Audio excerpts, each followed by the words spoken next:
Salut à vous! Au moment où j'enregistre cette vidéo, il ne reste que quelques jours avant l'épreuve anticipée de mathématiques qui aura lieu pour la première fois en Guyane et en France métropolitaine, donc en 2026. Et donc, afin d'aider mes élèves qui vont passer donc, cette épreuve bientôt et tout autre élève qui souhaiterait se préparer, je publie sur cette chaîne des corrections de sujets, donc des sujets zéro et des sujets qui sont tombés dans d'autres académies. N'hésitez pas à aller voir donc, les autres sujets déjà corrigés en description. Donc. Et puis, aujourd'hui, nous allons corriger un sujet zéro d'une épreuve pour les élèves de première spécialité maths sur les fonctions. Le plan est muni d'un repère orthogonal. Partie A, on considère la fonction grand P définie sur l'intervalle fermé moins 5, 3 par grand P de x égale 2x exposant 2 plus x moins 10. Alors, avant de continuer, on va noter deux choses. La première, c'est que on nous dit que notre fonction est définie sur l'intervalle fermé moins 5, 3. Ça veut dire que les antécédents de ces fonctions sont les nombres réels supérieurs ou égal à moins 5 et inférieurs ou égal à 3. D'accord? Ça signifie ceci. D'accord? C'est tous les nombres, donc on a une infinité, hein, tous les nombres réels plus grands que moins 5 et plus petits que 3.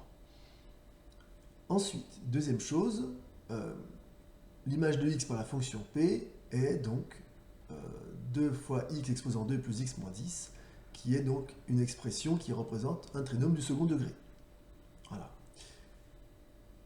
Premièrement, petit a, déterminer les racines de p. Et bien justement, dans le cas d'un trinôme du second degré, ce qu'on appelle les racines, c'est le cas particulier. Hein, si ax carré plus bx plus c est un trinôme du second degré, ce qu'on appelle les racines, ce sont les solutions de l'équation, donc ax carré plus bx plus c égale 0. D'accord? C'est le cas particulier égale 0. Donc ici, pour trouver les racines, on va poser tout simplement p de x égale 0, c'est-à-dire 2x exposant 2 plus x moins 10 égale 0. Pour ça, on va donc chercher le discriminant delta qui fait b carré moins 4 fois a fois c. Alors ici, a c'est le coefficient qui va avec x2, b c'est le coefficient qui va avec x, ici ce coefficient est 1, et c c'est tout simplement, hop, donc plus moins 10, le dernier coefficient. Donc on a a égale 2, b égale 1, on va l'écrire, a égale 2, b égale 1, c égale moins 10. D'accord? Alors pourquoi moins 10? Parce que soustraire c'est ajouter l'opposé, et moi je voulais une addition. D'accord? Voilà. On continue. Donc b carré, ça fait 1 au carré moins 4 fois 2 fois moins 10. Ce qui fait 1 plus... Alors moi, pourquoi plus? Parce que pour moi, ça fait plus. 4 fois 2, 8 fois 10, 80. Et 1 plus 80, ça fait 81. 81, c'est le carré de 9. Au passage, ce nombre est strictement positif. Et on sait que dans ce cas, il y aura deux racines. D'accord? Deux solutions à cette équation. La première racine, c'est x1 égale moins b plus racine de delta sur 2a. Et la seconde racine, c'est x2 qui est égal à moins b moins racine de delta sur 2a.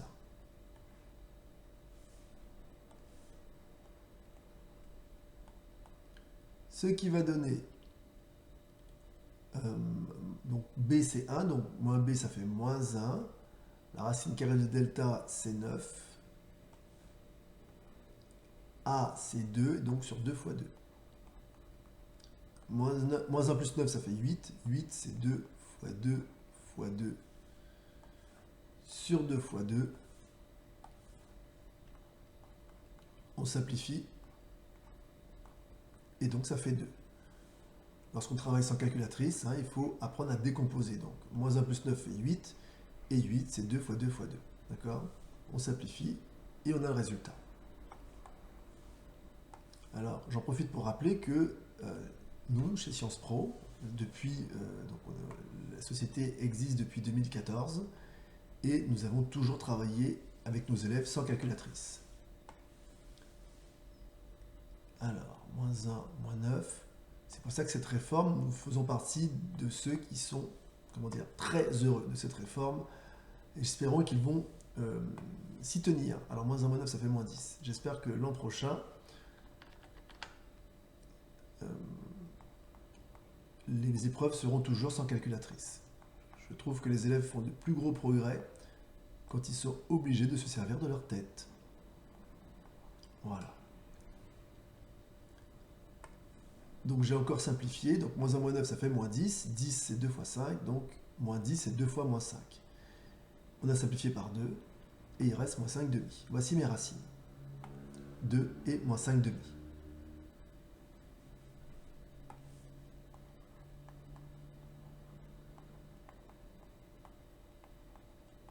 Et voilà.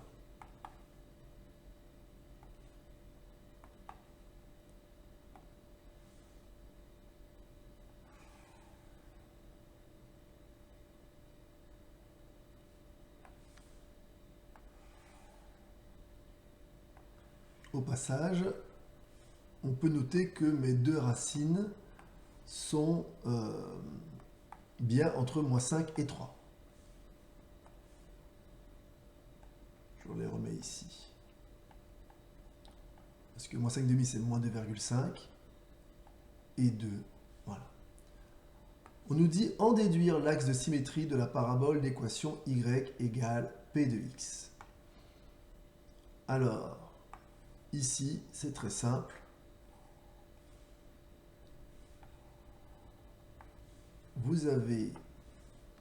Si vous avez une symétrie, ça veut dire qu'à un moment donné, surtout quand vous avez un axe de symétrie, petit rappel du collège, donc vous avez une droite D, vous avez un point A. Si vous tracez la perpendiculaire à la droite D passant par A, oui c'est ça, passant par A, ici on va avoir un point H, un point d'intersection, et il vous suffit, bon là je le fais à main levée, mais il vous suffit que la distance AH soit égale à la distance, alors je vais appeler ce point là A', à la distance A'H, pour dire que A' est le symétrique de A par la symétrie d'axe D. D'accord? Et donc, ce qui se passe, c'est que nous, on va avoir une parabole. Parce que un trinôme de second degré a une représentation graphique qui est une parabole. Et donc, si vous remarquez, si sur ma parabole, alors je vais faire une parabole à main levée comme ça, hein, c'est pas forcément celle de l'exercice, c'est juste pour vous expliquer, surtout que je dessine très mal. Ceci n'est pas une parabole. Oh là là, quelle horreur. Oh. Celle-ci est moins moche. Voilà, bon, bref. Alors, donc, supposons que le repère, je vais faire d'une autre couleur le repère. Supposons que le repère soit comme ceci. D'accord? On n'est pas obligé d'avoir une parabole qui passe par l'origine. Hein. D'accord? Hop. Donc si l'origine est là, voilà. Comment je fais donc pour trouver l'équation ici de cette droite? Alors déjà, je vais remarquer quelque chose. Hop. Je vais avoir deux antécédents qui auront forcément la même image. D'accord? On le voit ici.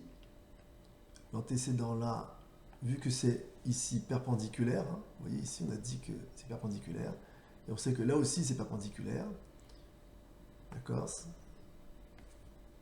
Et on a dit qu'on avait forcément, ça je ne l'ai pas dit, pour une parabole, ma symétrie fait que là aussi j'ai un angle droit.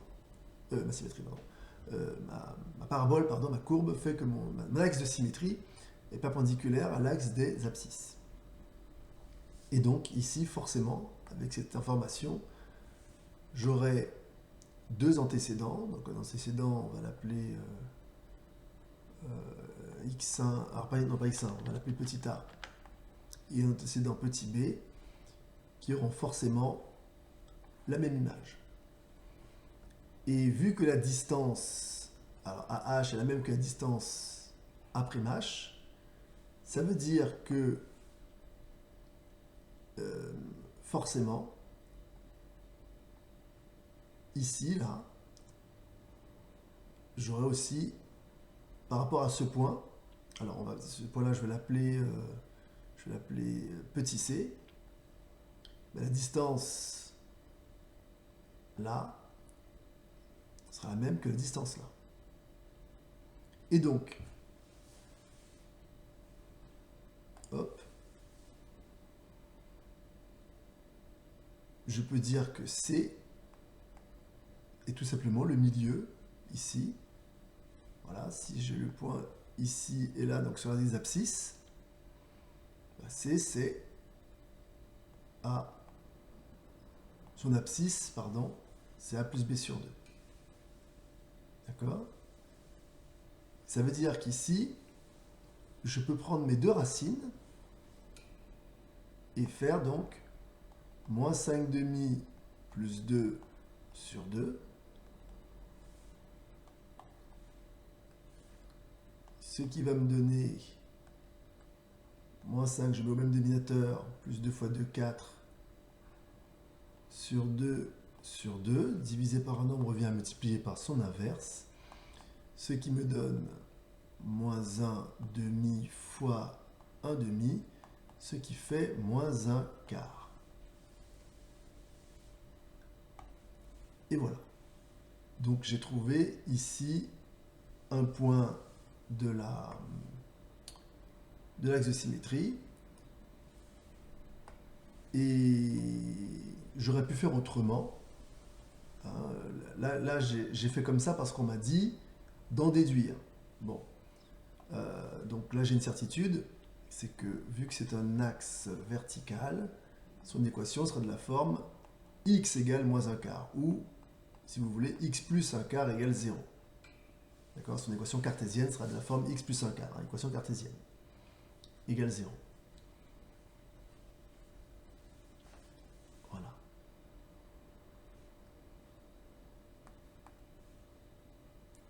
Et donc on aurait pu faire autrement, je disais, on aurait pu juste se rappeler que pour une expression du second degré, le sommet de ma parabole, hop, le sommet de ma parabole, passe par le point de coordonnées moins b sur 2a et moins delta sur 4a. Et ici, moins b sur 2a, vous allez voir, ça fait bien moins 1 sur 2 fois 2, ça fait bien moins un quart. Voilà. Donc, j'ai la certitude que l'équation x égale moins un quart ici est bien l'équation de mon axe de symétrie. Donc, c'est la droite d'équation, on va dire x plus un quart égale 0. Équation cartésienne, on va préciser d'équation cartésienne, ça c'est pas une équation réduite, hein, d'accord? C'est une équation cartésienne. Voilà.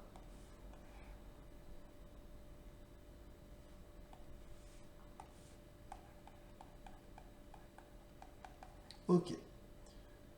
Question 2. Établir le tableau des signes de la fonction grand P sur l'intervalle fermé moins 5, 3. Bon, ça c'est pas dur. Alors, bon, le tableau des signes, c'est plutôt simple et même rigolo. Alors, si vous ne vous rappelez pas comment est-ce qu'on fait, ou si vous ne savez pas faire tout court, je l'explique dans une vidéo sur les équations et les inéquations que vous pouvez trouver en lien. Hein, en haut, je vous laisse cliquer. Et donc, pour cet exercice, hop, hop, donc je mets les valeurs de x, les valeurs pour lesquelles le polynôme s'annule, donc qui sont, on a dit, moins 5 demi et 2, et là, p de x. Hop, hop.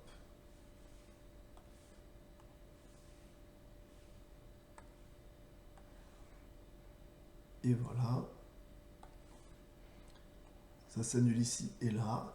Et il y a une règle qui dit que le signe d'un trinôme est le signe de A. Vous voyez le A là, le coefficient petit a. Donc ici c'est 2, donc c'est positif.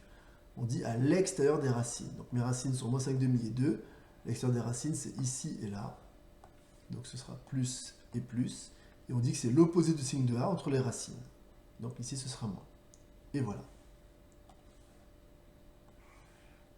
C'est tout.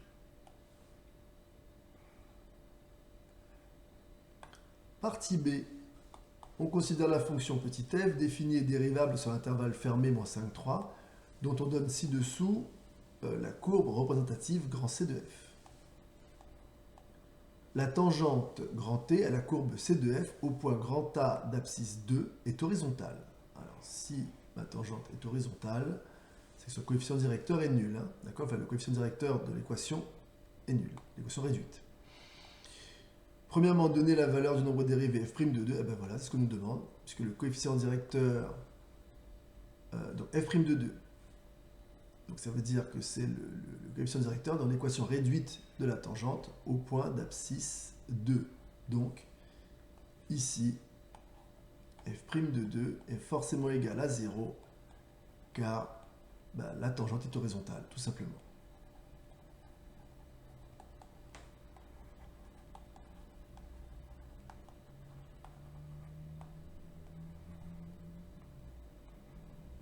Elle représente une constante. Ensuite, résoudre avec la précision permise par le graphique l'inéquation f' de x est strictement inférieur à 0. Alors attention, ici c'est pas f de x qu'on vous demande, c'est f' de x. Et qu'est-ce que nous savons? Nous savons que si f' de x pour tout x de l'intervalle de i, pour tout x de l'intervalle étudié i, donc ici c'est l'intervalle fermé moins 5, 3. Alors si pour tout x de l'intervalle étudié, si f' de x est strictement positif, alors nous savons que ma fonction f est croissante, sur l'intervalle i bien sûr.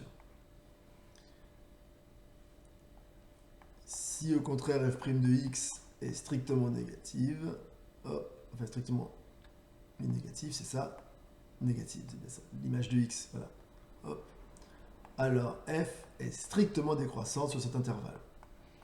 Et si c'est égal à 0, on dit que f est constante. Donc, on va raisonner avec cette information. Hop. Et donc, je constate que ma fonction, hop, je vais essayer de zoomer pour voir ce que je peux faire. Hop, je constate que ma fonction est croissante jusqu'à là. Oui, on voit ici, moins 2,5, là, voilà. Et qu'ensuite, elle est décroissante. Alors, c'est approximatif, hein, comme ils ont dit, c'est approximatif. Elle est croissante jusque-là, donc elle semble être croissante jusque-là. Et ensuite, elle est décroissante jusqu'au point A d'abscisse 2. Donc, ça veut dire que ma fonction dérivée est négative sur l'intervalle moins 2,5, 2. Tout simplement. En tout cas, semble être négative, évidemment, à une erreur de lecture près. Hein. D'accord? C'est parce qu'elle est décroissante que ma dérivée est négative. Donc vous dites f est décroissante sur l'intervalle, au passage, moins 5,5, 2, moins 2,5 c'est moins 5,5, donc on retrouve moins 5,5, 2, donc f' de x est strictement inférieur à 0.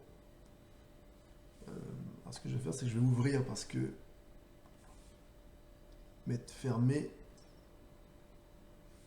ça risquerait de causer une erreur. Hop. On va mettre ouvert. Voilà. Donc f' de x est strictement inférieur à 0 sur cet intervalle. Voilà, et c'est mon ensemble des solutions. D'accord? Ce sont toutes les valeurs réelles plus grandes que moins 2,5 et plus petites que 2.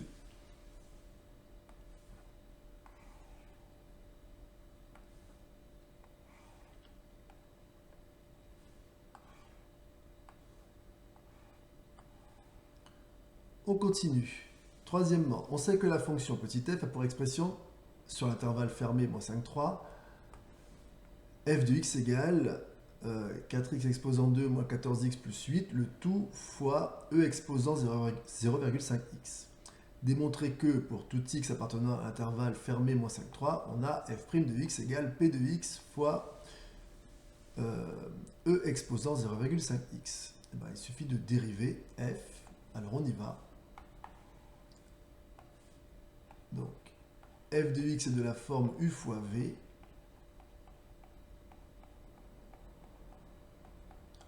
Avec u qui est 4x carré moins 14x plus 8 et v qui est e exposant 0,5x. Donc ma formule, je rappelle que la dérivée de u fois v, c'est u' fois v plus u fois v'. D'accord? Donc au passage, je rappelle, ça c'est u et ça c'est v. Et donc, alors comment je sais au passage que c'est u et v? La dernière opération effectuée, hein, c'est une question de priorité opératoire, la dernière opération effectuée ici est la multiplication qui est là. Donc, si c'est la dernière opération, tout ce qui est avant c'est u, tout ce qui est après c'est v, tout simplement. On y va. La dérivée de u fois v, c'est u'v plus u fois v'. Donc, la dérivée de 4x exposant 2 moins 14x plus 8, c'est bien évidemment 4 fois 2x, donc f' de x, je l'écris f' de x égale 4 fois 2x moins 14. Donc fois v fois e exposant 0,5x plus u, donc je remets hop, 4x exposant 2 moins 14x plus 8 fois v'. Je rappelle que la dérivée de e exposant u, c'est u' e exposant u. Donc ça fait 0,5 fois e exposant 0,5x. Alors on peut ici factoriser par e de 0,5x.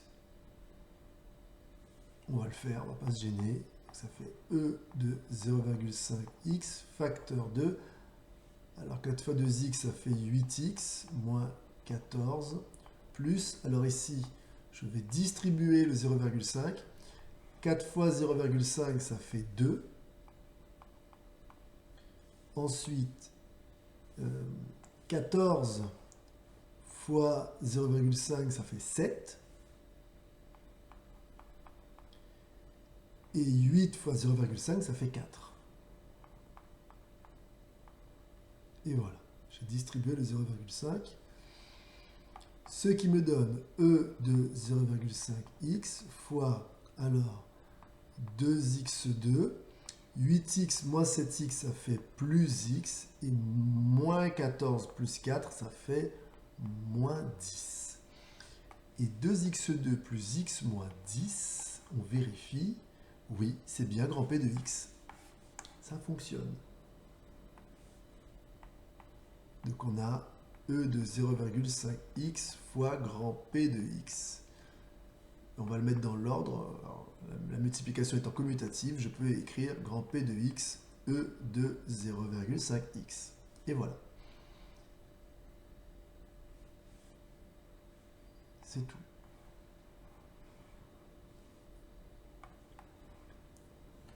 Question 4. En utilisant les résultats de la partie A, dressez le tableau de variation de la fonction f sur l'intervalle fermé moins 5, 3. Il n'est pas demandé de calculer les images. Bon ben là, le tableau de variation de la fonction f, puisque ma dérivée est égale à ça, eh bien, il me suffit d'avoir le signe de la dérivée pour avoir les variations de f.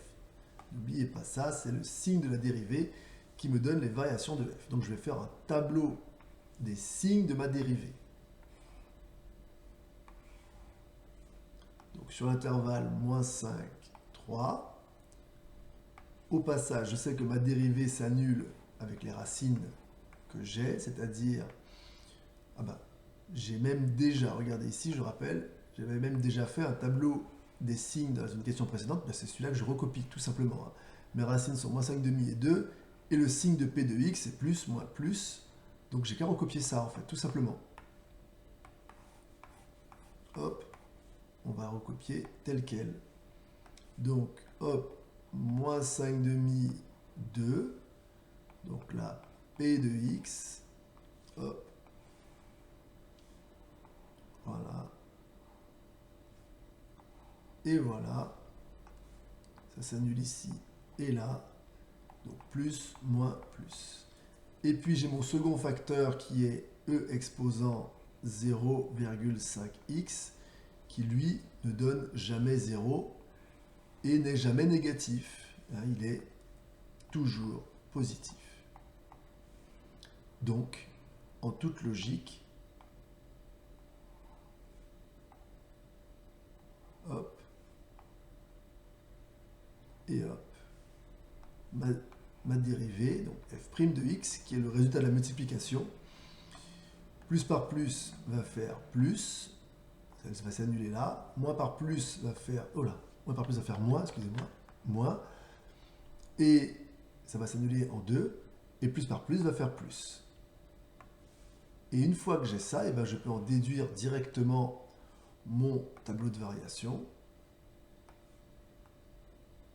Hop, et hop. Et mon tableau de variation de ma fonction f, hop, est tel que ma fonction est donc croissante sur l'intervalle moins 5, moins 5 demi, puis est décroissante sur l'intervalle moins 5 demi 2, puis est à nouveau croissante sur l'intervalle 2, 3. Ce qui correspond d'ailleurs à notre observation sur moins 5 demi 2, elle est bien décroissante. D'accord ? On avait fait cette observation sur le graphique. Voilà. D'accord ? On voit bien donc croissante, puis décroissante, puis à nouveau croissante. Voilà.